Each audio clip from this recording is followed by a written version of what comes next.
പെരിന്തൽമണ്ണ നിയോജക മണ്ഡലത്തിലെ താഴേക്കോട് പഞ്ചായത്തിലെ കുന്നുമ്മൽ സദ്ഗ്രാമത്തിൽ വെച്ചാണ്. സദ്ഗ്രാമം എന്ന് പറയുന്നത് ഈ നിയോജക മണ്ഡലത്തിൽ കോളനി എന്ന പേര് നേരത്തെ തന്നെ ഞങ്ങൾ ഉപേക്ഷിക്കുകയും ഇനി SC ഫാമിലികൾ താമസിക്കുന്ന സ്ഥലത്തെ ഒരിക്കലും കോളനികൾ എന്ന പേരിൽ വിളിക്കാൻ പാടില്ല എന്ന് നേരത്തെ തീരുമാനിക്കുകയും ചെയ്തൊരു നിയോജക മണ്ഡലമാണ്. ഈ നിയോജക മണ്ഡലത്തിൽ ഞങ്ങൾ എടുത്തിട്ടുള്ള ഒരു വലിയ പ്രധാനപ്പെട്ട ഒരു സ്റ്റെപ്പ് എന്ന് പറയുന്നത് ഈ മണ്ഡലത്തിലെ പരമദരിദ്രരായിട്ടുള്ള SC കുടുംബങ്ങൾക്കിടയിൽ അവർ താമസിക്കുന്ന സദ്ഗ്രാമങ്ങളിലൂടെ ഞങ്ങൾ നടത്തിയ സഞ്ചാരങ്ങൾ ഞങ്ങൾക്ക് നൽകിയിട്ടുള്ള വലിയ തിരിച്ചറിവുണ്ട്. ആ വേദനാജനകമായ അനുഭവങ്ങൾ ഇന്നത്തെ കേരള രാഷ്ട്രീയ പശ്ചാത്തലത്തിൽ വളരെ പ്രസക്തമാണ് എന്ന് ഞങ്ങൾ മനസ്സിലാക്കുകയാണ്. അതിന്റെ ഭാഗമായിട്ടാണ് ഈ പത്രസമ്മേളനം നടക്കുന്നത്.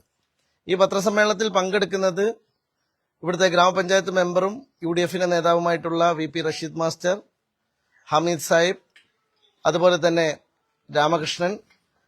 ഞങ്ങളിപ്പോൾ നടപ്പാക്കിക്കൊണ്ടിരിക്കുന്ന സദ്ഗ്രാമം എന്ന പ്രോജക്റ്റിന്റെ കോർഡിനേറ്ററായിട്ടുള്ള മുൻ ബ്ലോക്ക് പഞ്ചായത്ത് പ്രസിഡന്റ് ശ്രീമതി റീന, അതുപോലെ ഞങ്ങളുടെ ഫെലോ ആയി പ്രവർത്തിച്ചുകൊണ്ടിരിക്കുന്ന കുന്നുമ്മൽ സദ്ഗ്രാമത്തിൽ തന്നെ പെട്ട ശ്രുതി ഉൾപ്പെടെയുള്ള ഞങ്ങളുടെ ഈ പ്രോജക്റ്റിന്റെ ഭാഗമായിട്ടുള്ള ഞങ്ങളുടെ പ്രിയപ്പെട്ട കുടുംബ അംഗങ്ങൾ എല്ലാവരും ഇവിടെ ഉണ്ട്.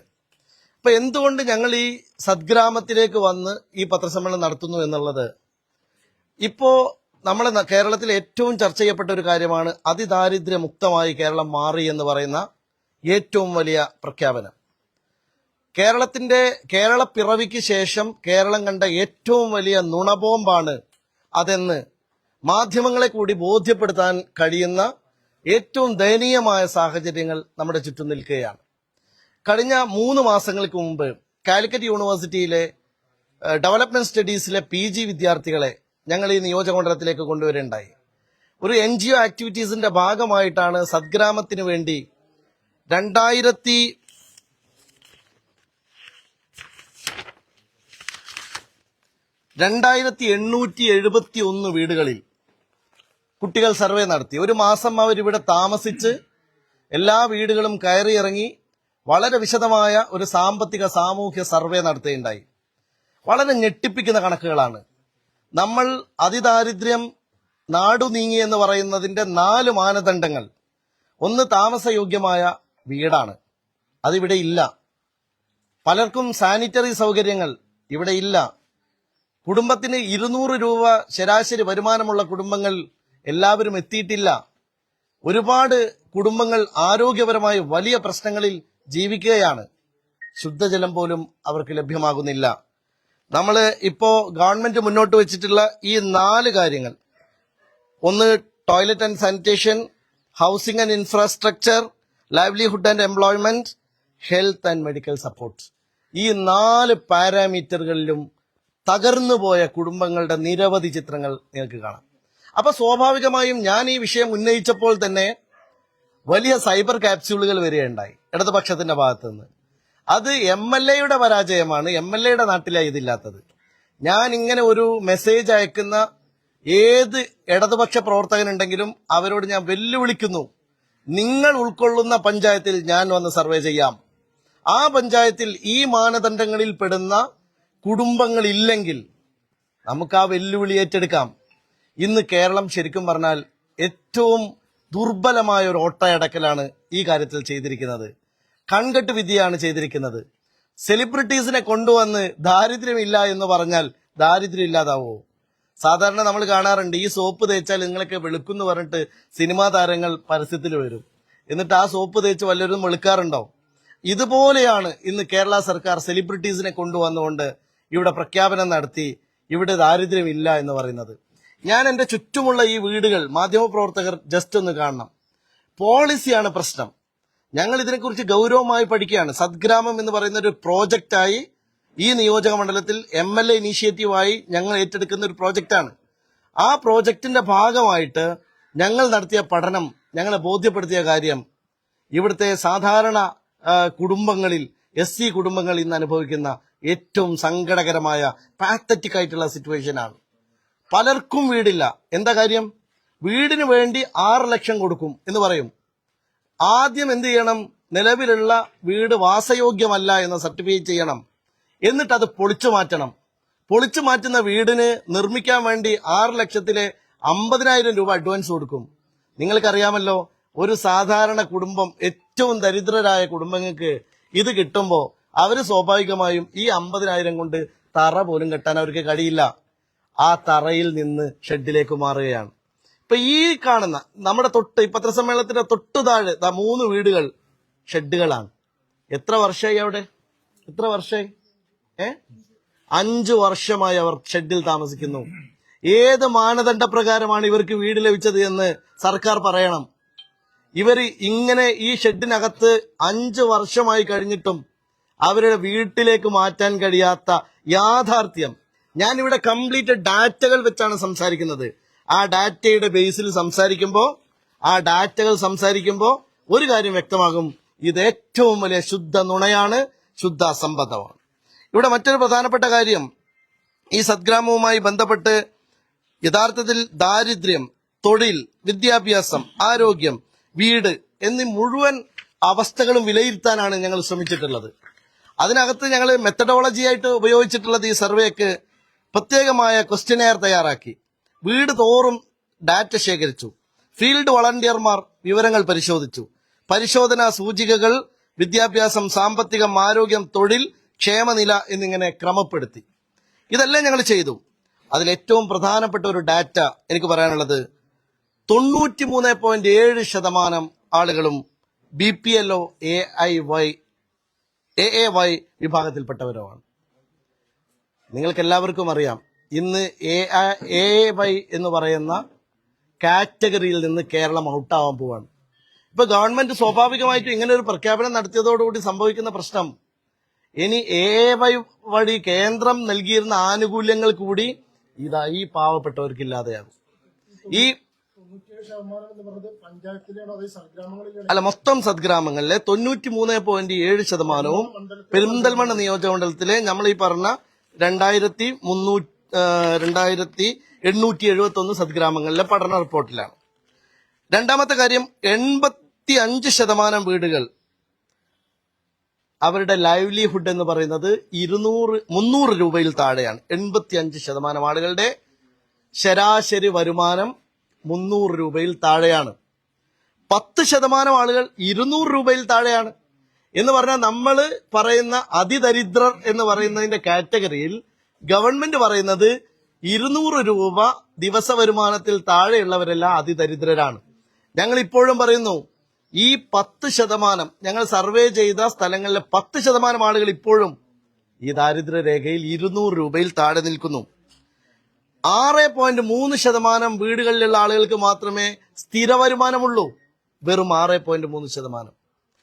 കേരളത്തിലെ പൊതുവായ സാമ്പത്തിക നിലയേക്കാൾ അടുത്ത പ്രശ്നം അഭിമുഖീകരിക്കുകയാണ്. മറ്റൊരു പ്രധാനപ്പെട്ട കാര്യം, ഈ ഗവൺമെന്റിന്റെ ദളിത് വിഭാഗത്തോടുള്ള സമീപനം കൂടി ഈ പഠനം ബോധ്യപ്പെടുത്തുകയാണ്. ദളിത് കുടുംബങ്ങളുടെ ജീവിതത്തെ മെച്ചപ്പെടുത്താൻ ഈ 10 വർഷത്തിനിടയിൽ ഒന്നും ചെയ്യാത്ത ഒരു സർക്കാരാണെന്ന് ഈ ഡാറ്റകൾ നമ്മളെ ബോധ്യപ്പെടുത്തും. 10ാം ക്ലാസ് കഴിഞ്ഞും +2 കഴിഞ്ഞും കൊടിഞ്ഞു പോകുന്ന കുട്ടികളുടെ നമ്പർ ഞങ്ങളെ ഭയപ്പെടുത്തുന്നതാണ്. ഞങ്ങളുടെ മക്കൾ ഇവിടെ നിൽക്കുന്നുണ്ട്. ഇവിടെ 51.7% വീടുകളിലും ഡ്രോപ്പ് ഔട്ട് ഉണ്ട്. തന്നെ 24.1% കുട്ടികൾ മാത്രമേ ഹയർ സെക്കൻഡറിയിലേക്ക് നിർദ്ദേശങ്ങളുടെ അഭാവം, ഇതൊക്കെ വലിയ പ്രശ്നമാണ്. വായനാരീതി, പഠന നിലവാരത്തിന്റെ ഗുണപരമായ പഠന നിലവാരം ഇല്ല. ഇനി ഹെൽത്തിലേക്ക് പോയാൽ 17% വീടുകളിൽ ദീർഘകാല രോഗികളായിട്ടുള്ള ആളുകളാണ്. 30% ആളുകൾ ഹെൽത്ത് ഇൻഷുറൻസ് ഇല്ലാത്തവരാണ്. ഇവർ രോഗികളായാലും എങ്ങോട്ടാ പോവാ? ഈ പാരാമീറ്റർ, അതിദരിദ്രരെ ഉച്ചാടനം ചെയ്യുന്ന പാരാമീറ്റർ അനുസരിച്ച് പറയുമ്പോൾ ആർക്കും ഇവിടെ ഹെൽത്ത് കാർഡ് ഇല്ലാത്തവരുണ്ടാവില്ല എന്ന്. എത്ര പേർക്ക് ഹെൽത്ത് കാർഡ് ഉണ്ട് ഇവിടെ? ചികിത്സക്കായിട്ട് പലരും ലോൺ എടുക്കുന്നു, കടം വാങ്ങുന്നു, വീട് പോലും പണയപ്പെടുത്തുന്നു. പിന്നെ സാനിറ്റൈസേഷൻ, ഇവിടുത്തെ സാനിറ്റൈസേഷൻ വളരെ ഭീകരമായിട്ടുള്ള നമ്പറാണ്. ലൈവ്ലിഹുഡിന്റെ കാര്യം ഞാൻ പറഞ്ഞു. ദൈനംദിന തൊഴിലാളികളിൽ കൂടുതലും കൺസ്ട്രക്ഷന്, കൃഷിക്ക്, ഹൗസ് ഹോൾഡ് ജോലികൾ ചെയ്യുന്നവരാണ്. സ്ഥിരമായ തൊഴിലവസരങ്ങൾ വളരെ കുറവാണ്, സ്കില്ല് വളരെ കുറവാണ്. ഇതെല്ലാം നമ്മളുടെ മുമ്പിൽ വലിയ തോതിൽ പ്രയാസപ്പെടുത്തുന്നു. ഇനി ഞാൻ പറയുന്നത് ഇതിനേക്കാൾ ഗൗരവമുള്ള ഒരു വിഷയമാണ്. 99% വീടുകൾ സ്വന്തമായി റിപ്പോർട്ട് ചെയ്തിട്ടുണ്ടെങ്കിലും ഭൂരിഭാഗവും പഴയതോ താൽക്കാലികമായി പൊളിഞ്ഞതോ ആണ്. 99% നിങ്ങൾ നോക്കണം, താമസയോഗ്യമാണെന്ന് സർട്ടിഫൈ ചെയ്യുന്ന 99% വീടുകളും സൗകര്യങ്ങളില്ലാത്ത വീടുകളാണ്. 94% വീടുകൾക്ക് ശൗചാലയം ഉള്ളതായി കണ്ടെത്തിയെങ്കിലും പല സ്ഥലത്തും ശൗചാലയത്തിൽ വെള്ളമില്ലാത്ത സ്ഥലങ്ങളുണ്ട്. നമ്മളുടെ സദ്ഗ്രാമങ്ങളിൽ വീടുകളുടെ ഗുണനിലവാരം പിന്നെ പറയേണ്ടതില്ല. അകത്തുള്ള റോഡുകളുടെയും മറ്റു പരിമിതികളൊക്കെ സ്വാഭാവികമായിട്ടും അത് വേറെ കിടക്കുന്നു. താഴെക്കോട് അതുപോലെ തന്നെ മേലാറ്റൂര് പഞ്ചായത്തുകളിൽ ഏറ്റവും കൂടുതൽ ഭവന ആരോഗ്യ പ്രശ്നങ്ങൾ കൂടുതലാണ്. ഈ രണ്ട് പഞ്ചായത്തും ഭരിക്കുന്നത് LDF ആണ്. പക്ഷെ ഞാൻ LDF ഭരണസമിതിയെ കുറ്റപ്പെടുത്താനല്ല ഞാൻ ഇത് പറയുന്നത്. ഏത് ഭരണസമിതിയാണെങ്കിലും അവർക്ക് ചെയ്യണമെങ്കിൽ ഗവൺമെന്റിന്റെ ഒരു പോളിസി ഉണ്ടാവണം. ഇവിടെ പരാജയപ്പെടുന്നത് സംസ്ഥാന സർക്കാരിന്റെ പോളിസിയാണ്. ദാരിദ്ര്യ നിർമ്മാർജ്ജനം എന്ന് പറയുന്നത് നമ്മൾ തിരുവനന്തപുരത്ത് മൈക്ക് കെട്ടി പറയേണ്ട ഒരു മൈതാന പ്രസംഗമല്ല. അത് പോളിസി കൊണ്ട് നിർമ്മാർജ്ജനം ചെയ്യേണ്ട ഭരണപരമായ ഉത്തരവാദിത്തമാണ്. ആ ഉത്തരവാദിത്തത്തിൽ ഈ ഗവൺമെന്റ് 100% പരാജയപ്പെട്ടിരിക്കുകയാണ്. പിന്നെ മറ്റൊരു പ്രധാനപ്പെട്ട കാര്യം, നമ്മുടെ ക്ഷേമ ഇൻഡെക്സ്, നമ്മളിപ്പോ വെൽബീയിങ് ഇൻഡെക്സ് നമ്മൾ എടുക്കാറുണ്ട്. വെൽബീയിങ് ഇൻഡെക്സിൽ ക്ഷേമ സ്കോർ എന്ന് പറയുന്നത് വളരെ കുറവാണ്. 3.11% മാത്രമാണ്.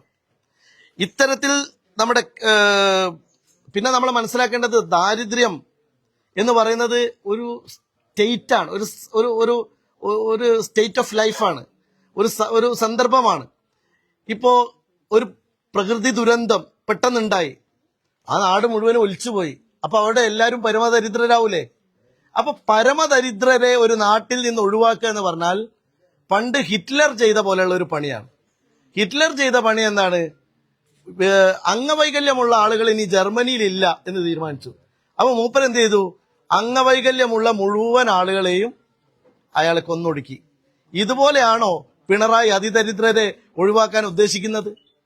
ഞങ്ങളത് ആശങ്കയോടെ കാണുകയാണ്. നരേന്ദ്രമോദി പണ്ട് വേറൊരു കാര്യം ചെയ്തിരുന്നു. നമ്മുടെ നാട്ടിലൊരു വിദേശ പ്രതിനിധികൾ വന്നപ്പോ ഈ നാട് ദാരിദ്ര്യം ഇല്ലാതാക്കി കഴിഞ്ഞിരിക്കുന്നു എന്ന് പറയാൻ ചേരികളുടെ ഒക്കെ മുമ്പിൽ വലിയ മതില് കെട്ടിയിരുന്നു. പിണറായി വിജയൻ ഇപ്പോ ഈ SC വിഭാഗത്തിന്റെ ഗ്രാമങ്ങൾക്ക് മുമ്പിൽ മതില് കെട്ടിയാണ് ഈ റിപ്പോർട്ട് പുറത്തുവിടുന്നത് എന്ന് പറയാതിരിക്കാൻ കഴിയില്ല. മറ്റൊരു പ്രധാനപ്പെട്ട കാര്യം, നമ്മളുടെ ഈ ഡാറ്റയുമായി ബന്ധപ്പെട്ട ഒരു പ്രധാനപ്പെട്ട കാര്യം സാനിറ്റേഷനുമായി ബന്ധപ്പെട്ടതാണ്. നിങ്ങൾ മനസ്സിലാക്കണം, നമ്മൾ 4676 കുടുംബങ്ങളാണ്, വീടുകളാണ് എന്റെ നിയോജക മണ്ഡലത്തിലെ SC വീടുകളുള്ളത്. 4676 വീടുകൾ. അതിൽ 2871 വീടുകളിലാണ് സർവേയുടെ ഭാഗമായി കാലിക്കറ്റ് യൂണിവേഴ്സിറ്റിയിലെ ഡെവലപ്മെന്റ് സ്റ്റഡീസിലെ PG വിദ്യാർത്ഥികൾ സഞ്ചരിച്ചത്. അത് 348 യൂണിറ്റുകളാണ്, സദ്ഗ്രാമങ്ങൾ 348 സെറ്റിൽമെന്റുകളാണ്. കോളനി എന്ന് നമ്മൾ പറയാൻ പാടില്ല, അതുകൊണ്ട് ഞാൻ കോളനി ഉപയോഗിക്കാത്തത്. അതിൽ ടോട്ടൽ സാനിറ്റേഷൻ 70% ആളുകൾക്കും മെച്ചപ്പെട്ട ടോയ്ലറ്റ് ഇല്ല, കക്കൂസ് ഇല്ല, സാനിറ്റേഷൻ ഇല്ല. ഏത് നാടാണിത്? എവിടെയാണ് അതിദാരിദ്ര്യം പോയത്? നിങ്ങൾ ആലോചിക്കണം. ഹൗസിംഗ് ഇൻഫ്രാസ്ട്രക്ചറിന്റെ കാര്യത്തിൽ നമ്മൾ 2871 വീടുകളിൽ യാത്ര ചെയ്യുമ്പോൾ അതിൽ 2741 പേരും പറയുന്നത് ഞങ്ങളുടെ വീട് സൗകര്യമില്ലാത്ത വീടാണ്. അതിൽ നമ്മൾ കുറച്ചുകൂടി ഗൗരവമായിട്ട് കാണേണ്ട കാര്യം, 100-ലേറെ വീടുകൾ പൂർണ്ണമായും 100-ലേറെ ഭവനരഹിതർ ഇവിടെ താമസിക്കുകയാണ്. 100-ലേറെ ഭവനരഹിതർ എന്ന് പറഞ്ഞാൽ അവർക്ക് വീടില്ല, ഉണ്ടായിരുന്ന വീട് പൊളിച്ചുപോയി. പിന്നെ നമ്മൾ എല്ലാവർക്കും പട്ടയം, എല്ലാവർക്കും ഭൂമി. സർക്കാർ പറഞ്ഞൊരു കാര്യമാണ്. ഇതെല്ലാം പരമദാരിദ്ര്യം ഒഴിവാക്കാൻ വേണ്ടി ഉണ്ടാക്കിയ നമ്മളുടെ വലിയ ഘടകങ്ങൾ അല്ലെ ഋഷിമാഷെ? അതിൽ നിങ്ങൾ മനസ്സിലാക്കേണ്ട ഏറ്റവും ഗുരുതരമായ കാര്യം, ഈ സ്വന്തമായി ഭൂമിയില്ലാത്ത എത്രയോ ആളുകളുണ്ട്. സ്വന്തമായി ഭൂമിയില്ല, സ്വന്തമായി വീടില്ല, സ്വന്തമായി സൗകര്യമില്ല. അപ്പൊ ഇത് ഗൗരവമായിട്ട് നമ്മൾ കാണേണ്ട ഒരു കാര്യമാണ്. ഇതിൽ ഏറ്റവും വളണറബിൾ ആയിട്ട് നിൽക്കുന്ന ഒരു പഞ്ചായത്ത് താഴെക്കോടാണ്, രണ്ടാമത്തത് പുലാമന്തോളാണ്, മൂന്നാമത്തത് പെരിന്തൽമണ്ണ മുനിസിപ്പാലിറ്റിയാണ്. പിന്നെ ഇതിന്റെ കംപ്ലീറ്റ് ഡാറ്റ ഞാൻ നിങ്ങൾക്ക് കൈമാറാം. കംപ്ലീറ്റ് ഡാറ്റ ഇവിടെ ഉണ്ട്. ഇതോടൊപ്പം നിങ്ങൾ കാണേണ്ട പ്രധാനപ്പെട്ട ഒരു കാര്യം, എല്ലാ വീടുകളുടെയും നിങ്ങൾക്കിപ്പോ കൈമാറുന്ന എല്ലാ രേഖകളുടെയും കൂടെ അതത് വീടുകളുടെ ഫോട്ടോഗ്രാഫിനോടൊപ്പം ആ വീടിന്റെ ഗൂഗിൾ മാപ്പ് കൂടി രേഖപ്പെടുത്തിയിട്ടുണ്ട്. അപ്പോ ഇനി മാധ്യമ പ്രവർത്തകർക്ക് പരിശോധിക്കണമെങ്കിൽ ഈ വീട് പോയി കാണാം. ഇത് ഏറ്റവും ദരിദ്രമായിട്ടുള്ള ഒരു അവസ്ഥയും സാഹചര്യവും നിങ്ങൾക്ക് കാണാം.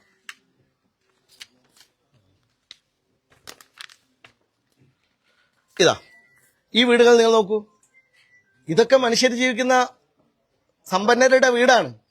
പിണറായി വിജയന്റെ ലിസ്റ്റിലെ സമ്പന്നർ ജീവിക്കുന്ന മണിമാളികയാണ് ഞാൻ ഈ കാണിക്കുന്നത്. ഈ മനുഷ്യരൊക്കെ ഈ വീടുകളിൽ താമസിക്കുന്ന ആളുകളാണ്. ഇതിൽ ലിവിങ് ഇൻ പോവർട്ടി ഹൗസ് ഹോൾഡിന്റെ ക്ലാസിഫൈഡ് ചെയ്തിട്ട് നമ്മൾ BPL AY നമ്മൾ നേരത്തെ പറഞ്ഞു 93.7% ഉണ്ട്. ഇതിൽ ഡീപ്പ് പോവർട്ടിയിൽ നിൽക്കുന്നത് 85% ആളുകളുണ്ട്.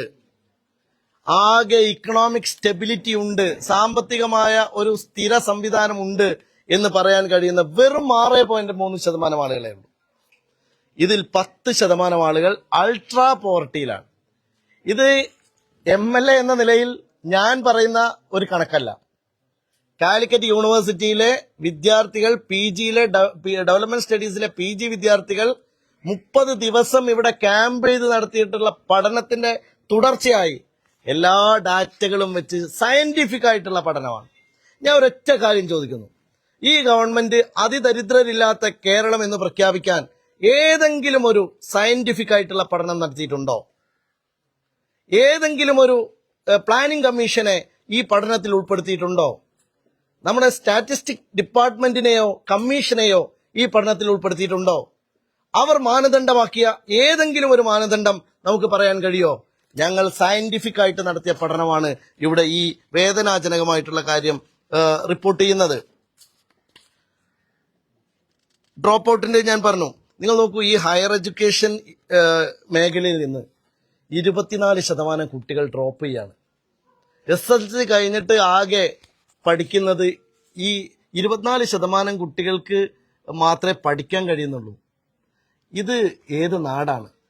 ഞാൻ ഏറ്റവും കൂടുതൽ ഭയപ്പെടുന്നത് അടുത്തൊരു തലമുറയെങ്കിലും രക്ഷിക്കാനുള്ള പോളിസി ചേഞ്ച് അല്ലേ വേണ്ടത്? ഞങ്ങൾ ഈ നിയോജക മണ്ഡലത്തിൽ കേരളത്തിന് മാതൃകയായ ഒരു പ്രോജക്റ്റ് എടുത്തുകൊണ്ടിരിക്കുകയാണ്, സദ്ഗ്രാമം എന്ന് പറയുന്ന പ്രോജക്റ്റ്. അതിന് 4 പില്ലറുകളാണുള്ളത്. അതിന് റീനയാണ് അതിന്റെ കോർഡിനേറ്റ് ചെയ്യുന്നത്. അതിനോടൊപ്പം ഫെലോസായി ഓരോ പഞ്ചായത്തിലും ഓരോ പെൺകുട്ടികളെ, ദളിത് വിഭാഗത്തിൽപ്പെട്ട കുട്ടികളെ നിയമിച്ചുകൊണ്ട് അവർ നടത്തുക. ഇപ്പൊ നിങ്ങൾ കാണുന്ന ഈ റിസോഴ്സ് സെന്റർ നിങ്ങൾ കാണുന്നുണ്ടല്ലോ. ഈ റിസോഴ്സ് സെന്ററുകളിൽ ഞങ്ങൾ അമൃതവാണിയല്ലേ നമ്മൾ പറഞ്ഞത്, നമ്മളെ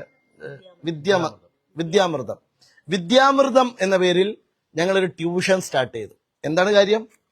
24% കുട്ടികളെ തുടർ പഠനം നടത്തുന്നുള്ളൂ. 75% കുട്ടികളും ഡ്രോപ്പ് ഔട്ടാണ്. ഈ ഡ്രോപ്പ് ഔട്ടായ കുട്ടികളെ തുടർ പഠനത്തിലേക്ക് കൊണ്ടുവന്ന് അവരുടെ ജീവിത നിലവാരം മെച്ചപ്പെടുത്താൻ ഇനീഷ്യേറ്റീവ് ചെയ്യുന്ന ഒരു MLA എന്ന നിലക്കാണ് ഞാൻ ഈ ആക്ഷേപം സർക്കാരിനെതിരെ ഉന്നയിക്കുന്നത്. അത് വാലിഡ് ആണോ എന്ന് ജനങ്ങൾ മനസ്സിലാക്കട്ടെ. രണ്ടാമത്തെ ഒരു കാര്യം, നമ്മളിവിടെ ഡെയിലി വേജിന്റെ കാര്യം നമ്മൾ പറഞ്ഞു. അതുപോലെ തന്നെ ഡിജിറ്റൽ ആയിട്ടുള്ള കണക്ടിവിറ്റിയുടെ കാര്യം നമ്മൾ പറഞ്ഞു. ഇതൊക്കെ നിങ്ങൾ നോക്കൂ. ഇതൊക്കെ ഓരോ പഞ്ചായത്തിലും, ഞാൻ ഇതിന്റെ ഗൂഗിൾ മാപ്പ് അടക്കം ഇതിനകത്ത് ഉണ്ട്. ഇതൊക്കെ ഓരോ പഞ്ചായത്തിലെ വ്യത്യസ്തമായ സ്ഥലങ്ങളിലെ വീടാണ്. അപ്പൊ ഇത് MLA നോക്കേണ്ട പണിയല്ല, ഇത് പഞ്ചായത്തുകൾ നോക്കേണ്ട പണിയാണ്. വീട് കൊടുക്കാൻ MLAക്ക് കഴിയില്ല, വ്യക്തിഗത ആനുകൂല്യങ്ങൾ കൊടുക്കാൻ MLAക്ക് കഴിയില്ല. എന്നിട്ടും സർക്കാരിന്റെ ഭാഗത്തുനിന്ന് ഒരു നയാ പൈസ കിട്ടില്ല എന്ന് ഉറപ്പുള്ളത് കൊണ്ട്, ഈ കുടുംബങ്ങൾ ഇങ്ങനെ ജീവിക്കരുത് എന്ന നിർബന്ധമുള്ളത് കൊണ്ട് ഞങ്ങൾ CSR ഫണ്ട് കൂടി കൊളാബറേറ്റ് ചെയ്തുകൊണ്ട് സദ്ഗ്രാമം എന്ന് പറയുന്ന ഒരു വലിയ പ്രോജക്റ്റിലേക്ക് പോവാണ്. ഞങ്ങളുടെ അടുത്ത പ്രോജക്റ്റാണിത്. ഇതെന്താ വെച്ചാൽ ഇത് ഗവൺമെന്റിന്റെ പോളിസി മാറാത്തിടത്തോളം കാലം ഇതിലൊന്നും കേരളത്തിൽ മാറ്റം ഉണ്ടാകാൻ പോകുന്നില്ല. ഇപ്പൊ നോക്കൂ, ഇത് മറ്റൊരു വീടാണ്. ഇത് മറ്റൊരു വീടാണ്, മനുഷ്യർ താമസിക്കുന്ന വീടാണ്, ഒരു സാനിറ്റേഷൻ പോലും സൗകര്യമില്ലാത്ത വീടുകളാണ്. അപ്പൊ ഇത്തരത്തിലുള്ള ഒരു ഞെട്ടിക്കുന്ന സാഹചര്യം നമ്മളുടെ നാട്ടിൽ നിലനിൽക്കുമ്പോൾ നമ്മളുടെ നാട് അതിദാരിദ്ര്യമുക്തമായിരിക്കുന്നു എന്ന് പറയുന്നത് എത്ര അപമാനകരമായ നുണയാണ്. ഇത് ഞാൻ ഒരു കാര്യം മാത്രം പറയാണ്, ഈ നാട്ടിലുള്ള മറ്റ് ജനപ്രതിനിധികളെല്ലാം, ഇത് കാണുന്ന മനുഷ്യരെല്ലാം, നിങ്ങൾ നിങ്ങളുടെ നാട്ടിലേക്കൊന്ന് തിരിഞ്ഞു നോക്കൂ. പിണറായി വിജയൻ പറയുന്നത് ശരിയാണോ എന്ന് നിങ്ങൾക്ക് അവിടെ ബോധ്യപ്പെടും. മാധ്യമപ്രവർത്തകർ എൻ്റെ മുമ്പിലിരിക്കുന്നു. ഞാൻ എൻ്റെ പ്രിയപ്പെട്ട മാധ്യമപ്രവർത്തകരോട് പറയാണ്, നിങ്ങൾ ഏതെങ്കിലും ഒരു പഞ്ചായത്തിൽ ഒരു അതിദരിദ്രനെങ്കിലും ഇല്ലാത്തത്, ഈ പ്രഖ്യാപനത്തിന് ശേഷം ഇല്ലാത്തത്, സമ്പൂർണമായും ദാരിദ്ര്യമുക്തമാക്കിയത് നിങ്ങൾ എനിക്ക് കാണിച്ചു തരാൻ പറ്റുമോ? ഞാൻ ഇടതുപക്ഷത്തെ വെല്ലുവിളിക്കുന്നു, അവിടുത്തെ ജനപ്രതിനിധികളെ വെല്ലുവിളിക്കുന്നു. അതിദരിദ്രരില്ലാത്ത ഒരു പഞ്ചായത്ത് കേരളത്തിൽ ഉണ്ടെങ്കിൽ പിണറായി വിജയൻ പറഞ്ഞ ഈ വാക്കിനർത്ഥമുണ്ട്. ഇതല്ലാതെ കോടിക്കണക്കിന് രൂപ ചെലവഴിച്ച് അത് തന്നെ പാവപ്പെട്ട മനുഷ്യർക്ക് വീട് വെക്കാൻ വെച്ച പൈസയെന്ന് വലിയ സെലിബ്രിറ്റികളായ സിനിമാ താരങ്ങളെ കൊണ്ടുവന്ന് പ്രഖ്യാപിക്കുന്ന സമയം കൊണ്ട് ഈ മനുഷ്യരുടെ ഷെഡിൽ കഴിയുന്ന മനുഷ്യരെ ഒരു കോൺക്രീറ്റ് ചെയ്ത വീട്ടിലേക്ക് മാറ്റലാണ് ഗവൺമെന്റ് ചെയ്യേണ്ട ഉത്തരവാദിത്തം. ഇവർക്ക് മിനിമം കൂലി എന്ന് പറയുന്ന, കേരളം അഭിമാനത്തോടെ പറയുന്ന മിനിമം 200 രൂപയെങ്കിലും അവർക്ക് ദിവസ വരുമാനം ഉണ്ടാക്കാനുള്ള ജോലിയാണ് ഗവൺമെന്റ് ചെയ്യേണ്ടത്. അപ്പൊ അതൊന്നും ചെയ്യാതെ ഒരു ഗവൺമെന്റ് സമ്പൂർണമായി പരാജയപ്പെട്ട ഒരു സന്ദർഭത്തിൽ ഇതിന്റെ വിഷ്വൽ ആയിട്ടുള്ള എഫക്റ്റ് നിങ്ങൾ നേരിട്ട് ജനങ്ങളിലേക്ക് എത്തിക്കണം എന്നതുകൊണ്ടാണ് പെരിന്തൽമണ്ണ ടൗണിൽ നിന്ന് വളരെ മാറിയിട്ട് ഈ ഗ്രാമത്തിൽ വന്ന് നമ്മൾ ഈ പത്രസമ്മേളനം നടത്തുന്നത്.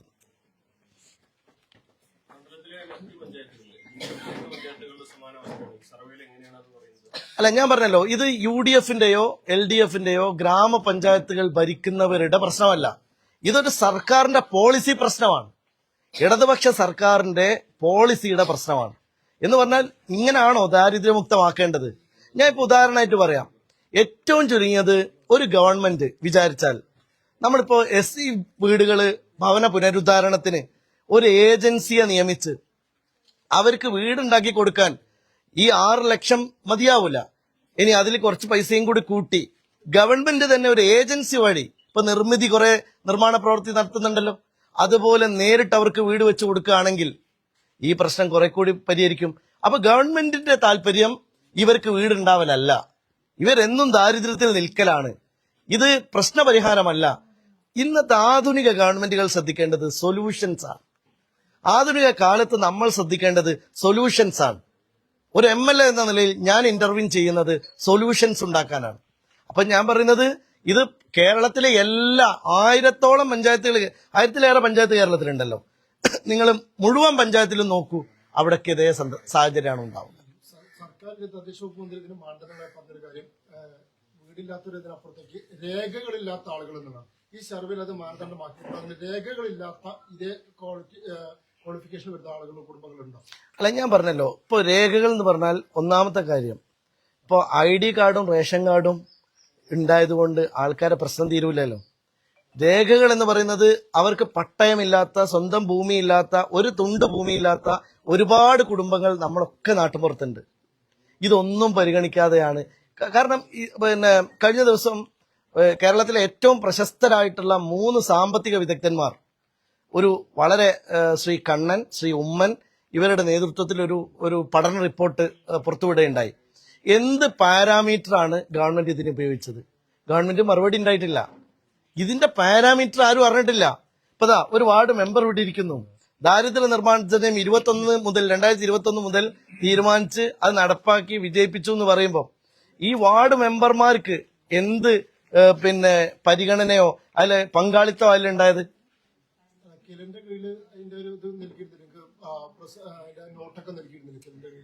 അല്ല, ഞാനിവിടെ പറയട്ടെ, ഇത് നമ്മൾ റിയലിസ്റ്റിക് ആവണ്ടേ? ഇവിടെ വളരെ പെരിഫറലായിട്ട് ഇപ്പൊ നമ്മളെ പോലെ ഒരു നാട് ദാരിദ്ര്യമുക്തമാണ് എന്ന് പ്രഖ്യാപിക്കാൻ മത്സരിക്കല്ല വേണ്ടത്, ദാരിദ്ര്യമുക്തമായി എന്ന് ഉറപ്പുവരുത്താൻ വേണ്ടത്. ആ ഉറപ്പുവരുത്തുമ്പോൾ എന്താണ് ചെയ്യേണ്ടത്? ഇവർ വാർഡ് മെമ്പർമാരോട് ചോദിക്കണം, നിങ്ങളുടെ വാർഡിൽ ഇനി ഭവനരഹിതരായിട്ടുള്ള അല്ലെങ്കിൽ ഇതുപോലെ ഷെഡുകളിൽ താമസിക്കുന്ന എത്ര മനുഷ്യരുണ്ട് എന്ന് ചോദിക്കണ്ടേ? ആ ചോദ്യം ഉണ്ടായോ? ആ ചോദ്യം വാർഡ് മെമ്പർമാരോട് ഉണ്ടായോ? അല്ല, ദാരിദ്ര്യം മുക്തമായി നിൽക്കണം. അല്ല നമ്മൾ പറയുന്ന അതിദാരിദ്ര്യാണ്. ഞാൻ പറയുന്നത് അതിദാരിദ്ര്യം മാത്രം നമുക്ക് സംസാരിക്കാം. കേരളത്തിൽ അതിദാരിദ്ര്യം ഇല്ലാതെയാകുകയാണെങ്കിൽ അതിന്റെ മിനിമം പാരാമീറ്റർ ആയിട്ട് 4 കാര്യങ്ങളാണല്ലോ പറഞ്ഞത്. ഒന്ന്, എല്ലാവർക്കും വീടുണ്ടാവണം, എല്ലാവർക്കും ടോയ്ലറ്റ് ഉണ്ടാവണം, എല്ലാവർക്കും 200 രൂപയെങ്കിലും സ്ഥിര വരുമാനം ഉണ്ടാവണം, എല്ലാവർക്കും ഏറ്റവും ചുരുങ്ങിയത് ആരോഗ്യം ഉള്ള ജീവിത സാഹചര്യം ഉണ്ടാവണം, ചികിത്സക്ക് സംവിധാനം ഉണ്ടാവണം. ഈ 4 പാരാമീറ്റർ ആണല്ലോ കേരളവും പറഞ്ഞത്. നമ്മൾ ഈ പഠനത്തിന്റെ ഭാഗമായിട്ട് പറഞ്ഞത്. ഞാൻ ഈ അതിദരിദ്രർക്ക് വേണ്ടി നിങ്ങൾ ഉണ്ടാക്കിയ ആ മാനദണ്ഡങ്ങളെയാണ് വെല്ലുവിളിക്കുന്നത്. ആ മാനദണ്ഡങ്ങളിൽ ഒന്ന് അച്ചീവ് ചെയ്ത ഒരു പഞ്ചായത്ത് കേരളത്തിലുണ്ടോ? ഉണ്ടാവില്ല. അത് പെരിന്തൽമണ്ണയിൽ മാത്രമല്ല. പെരിന്തൽമണ്ണയിൽ ഞങ്ങൾ ഇത് പഠനം നടത്തിയത് കൊണ്ട് ഞങ്ങൾക്ക് ഒരു റിപ്പോർട്ട് ഉണ്ടായി.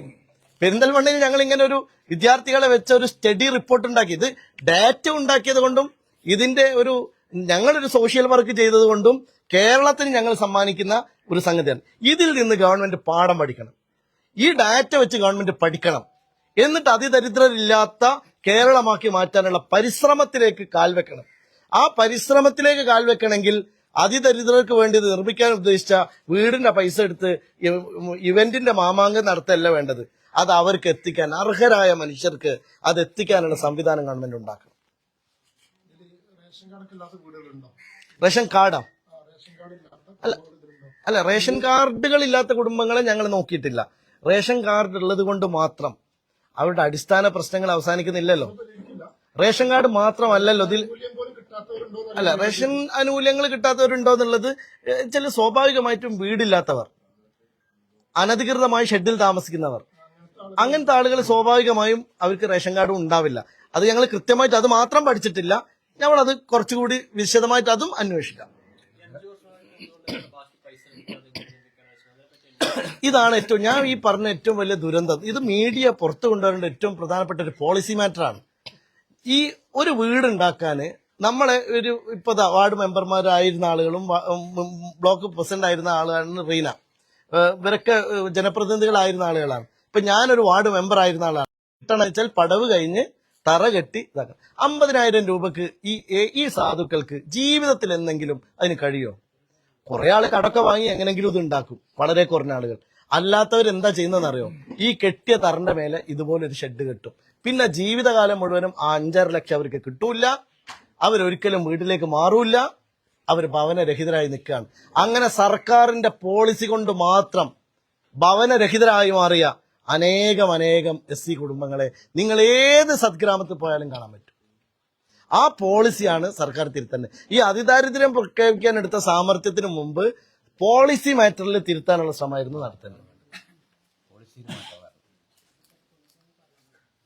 വേറെ എന്തെങ്കിലും ഉണ്ടോ? മഹേഷ്, 12 മണിക്ക് മുമ്പ് തുടങ്ങണം എന്നുള്ളത് കൊണ്ട് കുറച്ച് നമുക്കൊന്നുകൂടി സംസാരിക്കാം. അതിദാരിദ്ര്യ മുക്തമാക്കിയത് അതിനകത്ത് കുറെ പാകപ്പിഴകൾ നിങ്ങൾ കുഴപ്പങ്ങളുണ്ടെന്നാണല്ലോ പറയുന്നത്. അപ്പോ സർക്കാർ 2021 മുതൽ ഇതിന്റെ നടപടിക്രമങ്ങൾ തുടങ്ങിയെന്നാണ് അവർ പറയുന്നത്. പ്രഖ്യാപന സമയത്തൊക്കെ ഉന്നയിച്ചിരുന്നത് തന്നെയാണ്. ആ നടപടിക്രമങ്ങളിലൊന്നും പൂർത്തിയാക്കിയിട്ടില്ല എന്നുള്ളതാണ് ഇപ്പോൾ മനസ്സിലാക്കുന്നത്. 100% ഒരു നടപടിക്രമവും 2021 മാനിഫെസ്റ്റോയിൽ എഴുതി വെച്ചത്. നിങ്ങളുടെ വീടിന്റെ പരിസരത്ത് നിങ്ങൾ നോക്ക്, എത്ര പാവങ്ങളായ മനുഷ്യരുണ്ട്, അതിലെത്ര അതിദരിദ്രരുണ്ടാവും. ഞാൻ പറയുന്നത് നിങ്ങളൊക്കെ വരുന്ന ഒരു പഞ്ചായത്തിലും ഒരു അതിദരിദ്രനെ നിങ്ങൾ കണ്ടുമുട്ടും. ഡെഫിനിറ്റാണ്. അതില്ലാതാക്കാതെ അത് നടന്നു എന്നല്ലല്ലോ പറയണ്ടേ. നടന്നു എന്ന് പറയുമ്പോൾ ഏറ്റവും വലിയ ഗുരുതരമായ പ്രശ്നം AYന്റെ സഹായം കേന്ദ്രം ഇപ്പം നിർത്തലാക്കും.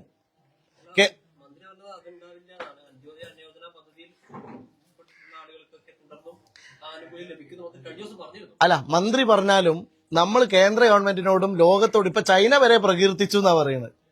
ചൈനയെ പോലും നടക്കാത്ത കാര്യമാണല്ലോ അത്. ശരിയാണ്. അപ്പൊ ചൈന വരെ അത്ഭുതപ്പെട്ടു പിണറായി വിജയന്റെ ഈ ഒരു സംഗതി കണ്ടിട്ട്. അപ്പൊ ഏതായാലും രസകരമായ കാര്യം,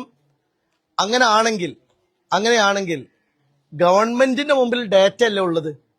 ഇവിടെ അതിദരിദ്രരായിട്ടുള്ള 6 ലക്ഷം ആളുകൾ ഉണ്ട് എന്ന്, 5,90,000 ആളുകൾ ഉണ്ട് എന്ന് മന്ത്രിയാണ് 1 കൊല്ലം മുന്നേ ഞാൻ ഉൾപ്പെടെയുള്ള അംഗങ്ങളുള്ള നിയമസഭയിൽ പറഞ്ഞത്.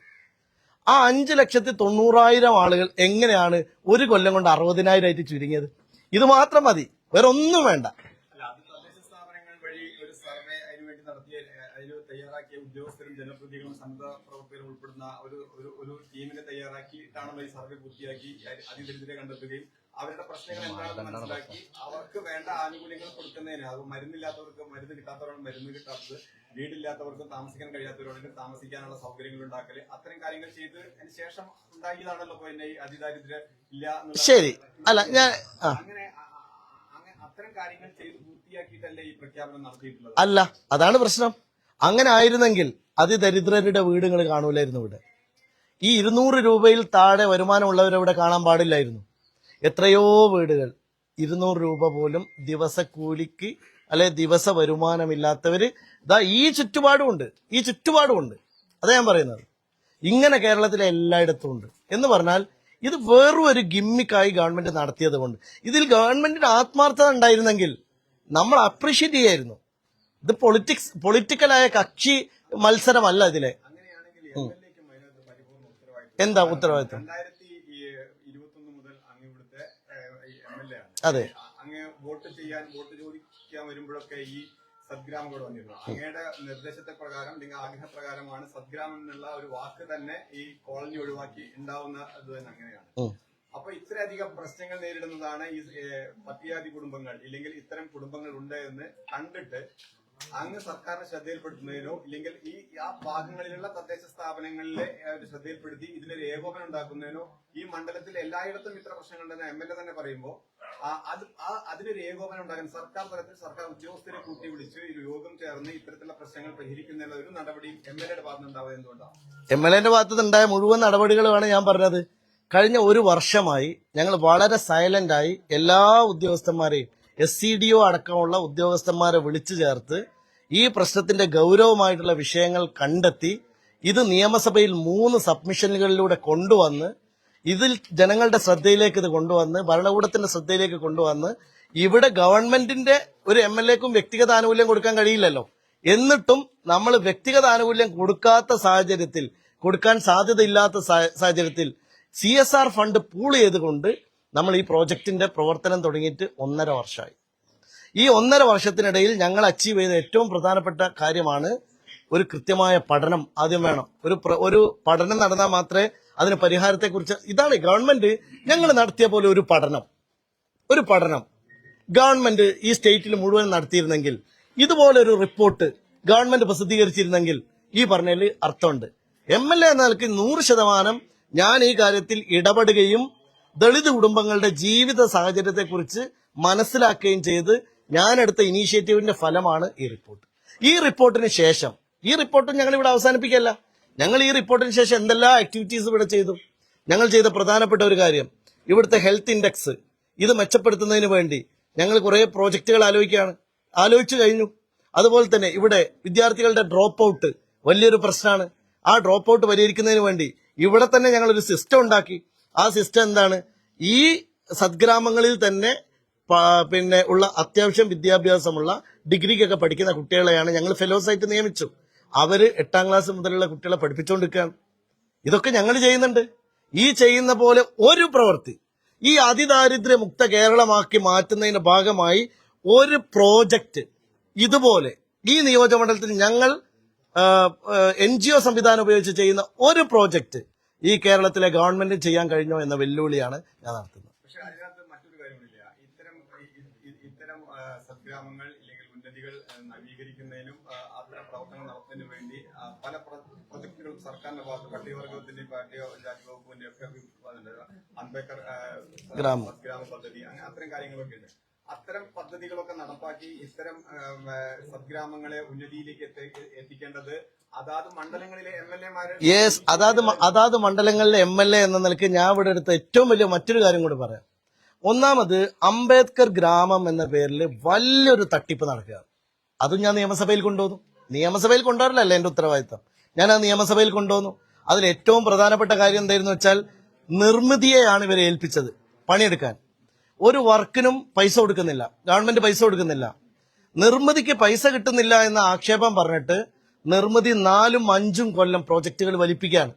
ഇവിടെ ഞങ്ങളുടെ ഈ നിയോജകമണ്ഡലത്തിൽ ഞാൻ MLA ആയി വന്നതിന് ശേഷമുള്ള 3 അംബേദ്കർ ഗ്രാമ പദ്ധതികൾ പാതി വഴിയിൽ നിന്നിട്ട് നിരന്തരമായി ഞങ്ങൾ നിയമസഭയിൽ കൊണ്ടുവരുന്നു, മന്ത്രിയുടെ യോഗം വിളിക്കുന്നു. ഇപ്പൊ ഇവിടെ അടുത്ത് ഒരു നമ്മളെ ഇവിടെ കെട്ടിടം വീണ മരുതമ്പാറ ഒരു SC വിഭാഗത്തിന് വേണ്ടി കൊണ്ടുവന്ന ഒരു നമ്മുടെ റിസോഴ്സ് സെന്ററിന്റെ കെട്ടിടം വീണു. നിങ്ങളെല്ലാവരും റിപ്പോർട്ട് ചെയ്ത കാര്യമാണല്ലോ. ആ കെട്ടിടം വീണ് അന്ന് രാവിലെ ഈ കെട്ടിടം വീണ്, പുലർച്ചെ കെട്ടിടം വീണ്. ഞാൻ തിരുവനന്തപുരത്തായിരുന്നു. ഞാൻ രാവിലെ ഇവിടെ എത്തി. ഞാൻ രാത്രി വരെ മന്ത്രിയെ വിളിച്ചു, മന്ത്രിയെ കിട്ടിയില്ല. രാത്രി മന്ത്രിയെ വിളിച്ചിട്ട് പോലും ഈ മന്ത്രി കേരളത്തിൽ ഇങ്ങനെ ഒരു വലിയ തോതിൽ വാർത്ത കൊടുത്തൊരു സംഭവം അറിഞ്ഞിട്ടേ ഇല്ല. ഇതാണ് സിസ്റ്റം. ഈ ഗവൺമെന്റിന്റെ സിസ്റ്റം സമ്പൂർണ്ണ പരാജയമാണ്. മാത്രമല്ല ഇവിടെ ഒരു പ്രവൃത്തിയും കൃത്യമായി മേൽനോട്ടം നടത്തി സമയബന്ധിതമായി പൂർത്തീകരിക്കാൻ ഗവൺമെന്റിന് താല്പര്യമില്ല. ഗവൺമെന്റിന്റെ പ്രയോറിറ്റി ഇതല്ല. ഇതാണ് പ്രശ്നം. ഗവൺമെന്റിന് ഈ നാട്ടിലെ ദളിതർ ഒരു പ്രയോറിറ്റി അല്ല. ഗവൺമെന്റിന് ഈ നാട്ടിലെ പിന്നോക്ക വിഭാഗക്കാർ ഒരു പ്രയോറിറ്റി അല്ല. അതാണ് പ്രശ്നം. ഗവൺമെന്റിന്റെ പ്രയോറിറ്റിയിൽ ഈ പാവങ്ങൾ ഇല്ലാത്തത് കൊണ്ടാണ് പ്രഖ്യാപനത്തിൽ മാത്രമേ ഇത് ഒതുങ്ങിയത്. ഓക്കെ, സർക്കാർ ഇത്രയും പ്രഖ്യാപനങ്ങളിലും അല്ലെങ്കിൽ മാനദണ്ഡങ്ങളിലും ഇത്രയും വലിയ പ്രശ്നങ്ങളുണ്ട്, പോളിസിയുടെ പ്രശ്നങ്ങളുണ്ട്. കഴിഞ്ഞ 4 വർഷമായി പലതവണ തദ്ദേശ സ്വയംഭരണ സ്ഥാപനങ്ങൾക്ക് ഇതുമായി ബന്ധപ്പെട്ടുകൊണ്ടുള്ള കത്തുകൾ അയക്കുന്നു, ഇടപാട് നോക്കുന്നു, വാർഡ് മെമ്പർ ചുമതലപ്പെടുത്തുന്ന കമ്മിറ്റിയുടെ ഉപയോഗിക്കും. ഇത്രയൊക്കെ നടപടി എടുക്കുമ്പോൾ ഇത്രയും കാലം ഈ 4 വർഷം എന്തുകൊണ്ട് ഒരു തവണ നിയമസഭയിൽ പോലും ഈ പോളിസിയുമായി ബന്ധപ്പെട്ട പ്രശ്നങ്ങൾ ഈ മാനദണ്ഡങ്ങളിലെ ഞാൻ കൊണ്ടുവന്ന പ്രധാനപ്പെട്ട പ്രശ്നമാണ് ഞാൻ നേരത്തെ പറഞ്ഞത്. എന്ത് ഈ അല്ലല്ല അതിനു മുമ്പാണ്. അതിദാരിദ്ര്യം ഇപ്പൊ അല്ലേ വരുന്നത്? അല്ല അതിദാരിദ്ര്യ പ്രഖ്യാപനം എന്ന് പറയുന്നത് ഒരിക്കലും നടക്കാൻ സാധ്യതയില്ലാത്ത ഒരു കാര്യമായിട്ട് നമ്മൾ അന്നും കണ്ടിട്ടുള്ളൂ, ഇന്നും കാണുന്നുള്ളൂ, നാളെയും കാണുള്ളൂ. ഇനി നാളെ UDF വന്നാലും അതിദാരിദ്ര്യത്തെ ഒറ്റയടിക്ക് എടുത്തു കളയാൻ കഴിയുന്ന ഒരു കാര്യമല്ല. എപ്പോഴും നമ്മൾ ദരിദ്രരായ ഒരാൾ അതിദരിദ്രനാവാം. കാരണം ഇന്നത്തെ ഇക്കണോമിക് പോളിസി ആ തരത്തിൽ നിൽക്കുകയാണ്. അപ്പൊ ഗവൺമെന്റ് ഈ അതിദാരിദ്ര്യ പ്രഖ്യാപനം നടത്താനുള്ള ഒരു ആവേശമല്ലായിരുന്നു കാണിക്കേണ്ടത്. അതിദരിദ്രരെ പരമാവധി ദാരിദ്ര്യത്തിൽ നിന്ന് മുക്തമാക്കാനുള്ള പോളിസികളായിരുന്നു, ശ്രമങ്ങളായിരുന്നു നടത്തേണ്ടത്. അപ്പൊ ഞാൻ ഈ വിഷയം നേരത്തെ ഉന്നയിച്ച വിഷയം എന്താ വെച്ചാൽ ഇവരുടെ SC ഫാമിലികളുടെ വീട് നിർമ്മാണവുമായിട്ട് ബന്ധപ്പെട്ട പ്രശ്നമാണ്. കാരണം ഇതെന്താ വെച്ചാൽ ഒരു ഘട്ടത്തിലും ഇവർക്ക് ഈ 6 ലക്ഷം റുപ്യ കയ്യിൽ നിന്നെടുത്ത് വീടുണ്ടാക്കാൻ കഴിയില്ല. അതൊരു റിയാലിറ്റിയാണ്. അപ്പൊ നമ്മൾ അതിന് വേറെ സംവിധാനം ആലോചിക്കണം. അപ്പൊ അത് ഏതെങ്കിലും ഒരു ഏജൻസി ഇവർക്ക് വീടുണ്ടാക്കി കൊടുത്താൽ 1 വർഷം കൊണ്ട് വീടാവുമല്ലോ. ഇവര് കയ്യിൽ നിന്ന് പൈസ എടുത്ത് വീടുണ്ടാക്കാൻ എത്ര പേർക്ക് കഴിയും? അപ്പൊ ശരിക്കും പറഞ്ഞാൽ ഒരു ഭവനരഹിതനെ ഗവൺമെന്റ് ഉണ്ടാക്കുകയാണ് പോളിസി കൊണ്ട്. ഇത് ഞാൻ നിയമസഭയിൽ കൊണ്ടുവന്നു. നിയമസഭയിൽ മറ്റൊരു കാര്യോട് പറയാം. നിയമസഭയിൽ SC വിഭാഗത്തിന് വേണ്ടി ഏറ്റവും കൂടുതൽ സംസാരിച്ച MLA-മാരിൽ ഒരാളാണ് ഞാൻ എന്നതും രേഖകൾ വെച്ച് എനിക്ക് തെളിയിക്കാൻ പറ്റും. അതിദരിദ്ര മുക്തം എന്ന് പറയുന്നത് പ്രാക്ടിക്കൽ ആവണമെങ്കിൽ നമ്മളുടെ വികസന ഇൻഡെക്സ് അത്രയും ഉയരണം. അപ്പോൾ നമ്മൾ ഇപ്പോഴത്തെ ഒരു സോഷ്യൽ ലൈഫിലോ ഇപ്പോഴത്തെ ഒരു സാമ്പത്തിക സാഹചര്യത്തിലോ കേരളമോ ഇന്ത്യയോ അതിദരിദ്ര മുക്തമാകാൻ മാത്രം സാമ്പത്തിക സംവിധാനങ്ങൾ ഉള്ളൊരു വികസിത രാജ്യമായി നമ്മൾ മാറിയിട്ടില്ല. അപ്പൊ ഒരു റിയാലിറ്റിയെ നമ്മൾ കണ്ണടച്ച് ഇരുട്ടാക്കി. അതെ നമ്മളിപ്പോ ഈ മണ്ഡലത്തിലല്ലേ പഠനം. പക്ഷെ ഞാൻ ഒരു കാര്യം ഒരു വർഷമായിട്ട് 8ാം ക്ലാസ്സിൽ മുതലുള്ള കുട്ടികൾക്ക് ട്യൂഷൻ എടുത്തു തുടങ്ങുന്നു. അവര് കൂടുതൽ മെച്ചപ്പെടുത്തുന്നതിന് വേണ്ടിയാണ്.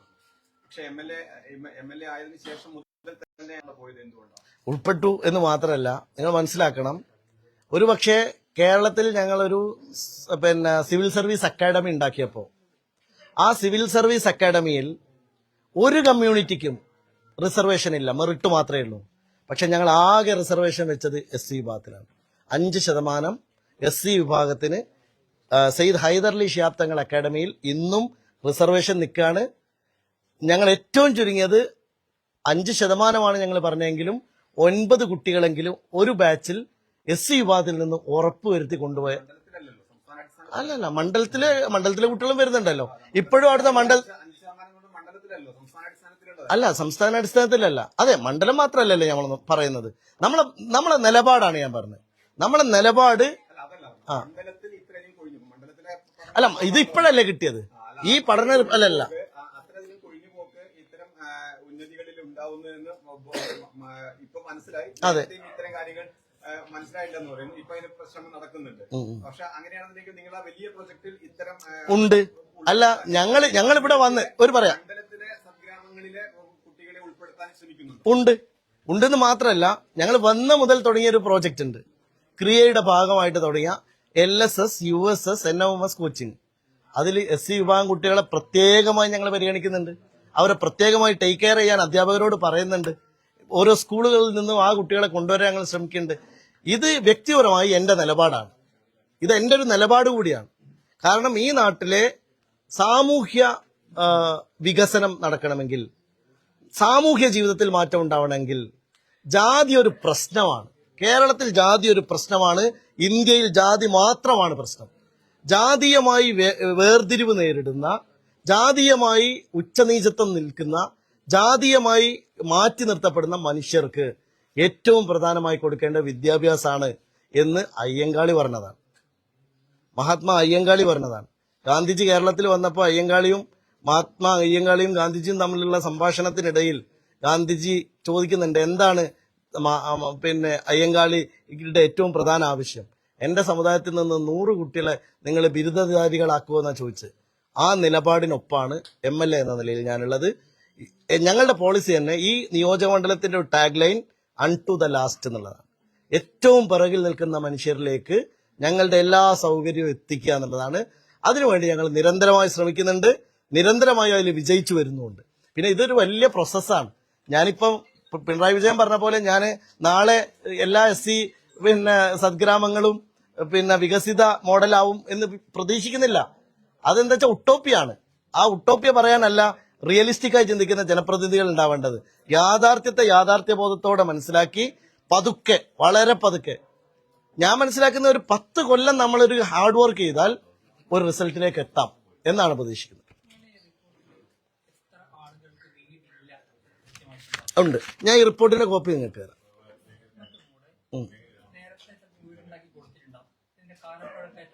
അതെ. അല്ല, ഞാനിപ്പോ ഈ റിപ്പോർട്ട് നിങ്ങൾക്ക് തന്നാൽ നിങ്ങൾക്ക് ഏതാണ്ട് ഒരു ഐഡിയ അതിനകത്ത് കിട്ടും. പിന്നെ ഇത് നിങ്ങൾ ഒരു ഫൈനൽ സാധനമായിട്ട് വെക്കണ്ട. നമുക്കിപ്പോ എന്താ വെച്ചാൽ നമ്മൾ നടത്തിയൊരു പഠനം, ആ പഠനം നമുക്ക് കിട്ടിയൊരു ഇൻസൈറ്റ്, ആ ഇൻസൈറ്റ് നാളെ കേരളത്തിലെ സന്നദ്ധ രംഗത്തേക്കുള്ള പ്രവർത്തകരൊക്കെ ഏറ്റെടുക്കട്ടെ. ഇത് ഒരുപാട് മൈക്കുണ്ടല്ലേ.